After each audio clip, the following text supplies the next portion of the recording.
Imagine this. You pick up a pencil every single day.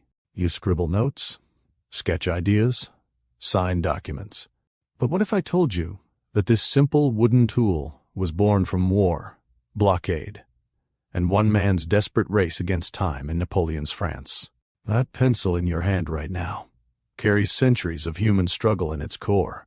No lead, never has been, just graphite and clay, forged in fire because England cut off supplies to its enemy. This is the story of the everyday object you use, but never truly understood. A story of invention under pressure, of genius meeting crisis. If you've ever wondered how something so ordinary changed everything, stay with me. If you're learning something new already, hit that like button and subscribe for more fact-driven histories that reveal the hidden weight behind the ordinary. The pencil you hold traces its roots to a chance discovery in 16th century England. In 1564, a massive deposit of pure graphite was found in Borrowdale, Cumbria, under a fallen tree. Locals initially used it to mark sheep. Early versions were crude, graphite sticks wrapped in string or inserted into hollowed juniper wood by Italian couple Simonio and Lindiana Bernicati around 1560. These were mainly for carpenters. By the 1600s, England controlled high-quality graphite, guarding mines with armed soldiers and even flooding them to prevent theft. Smuggling created what some link to the term black market, as handlers' hands turned dark. Pencils spread across Europe, but dependence on English graphite left nations vulnerable. This set the stage for a turning point during the French Revolutionary Wars. The anchoring detail here is simple. A single pencil.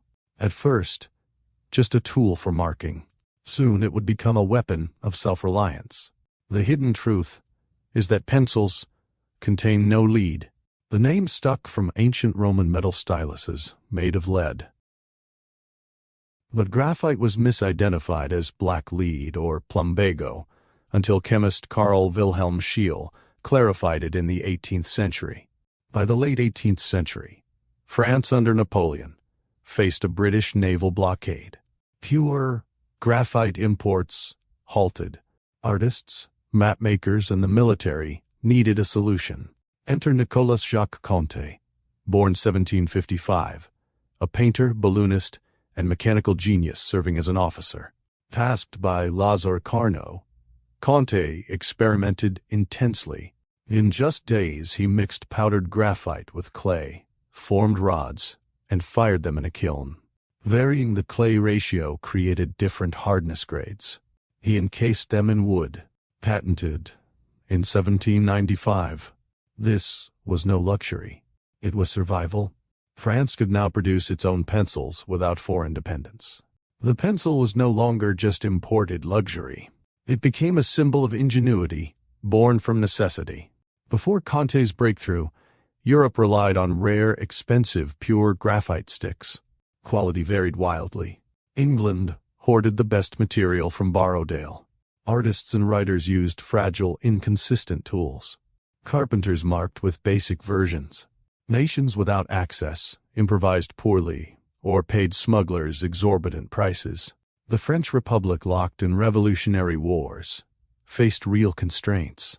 Military maps, scientific notes, administrative records, all slowed without reliable writing tools. Conté, already inventor of a balloon observation system and other devices, turned his mind to this everyday crisis. The world was divided, those with graphite, those without. One man would bridge the gap. The breaking point came with the blockade's full force. England cut graphite to France. Conté was given the challenge. Working under wartime pressure, he tested mixtures relentlessly.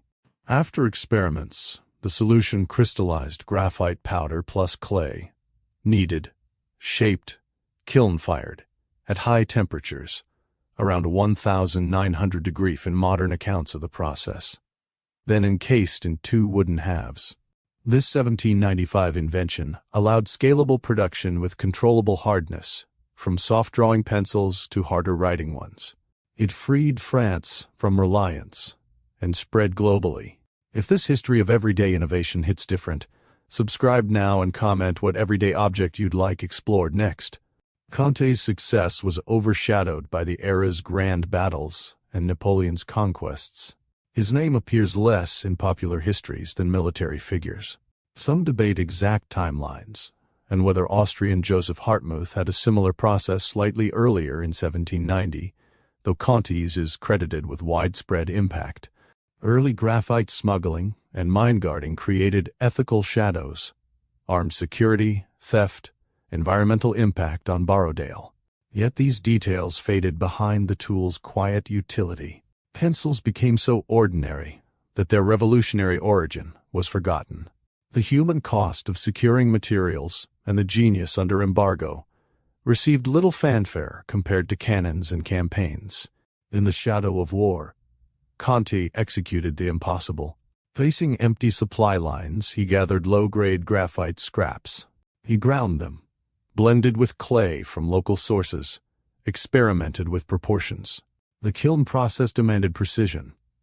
Too much clay, too brittle, too little, too soft. He roasted the mixture, producing uniform rods.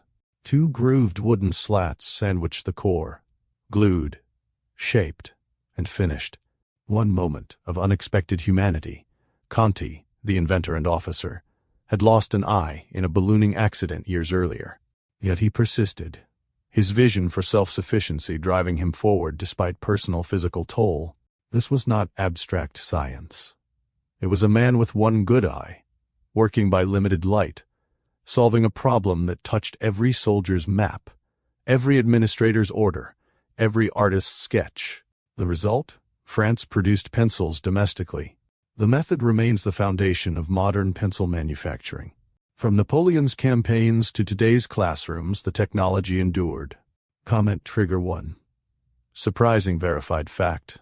Pencils never had lead, yet we still call the core lead. Comment trigger 2. Moral dilemma.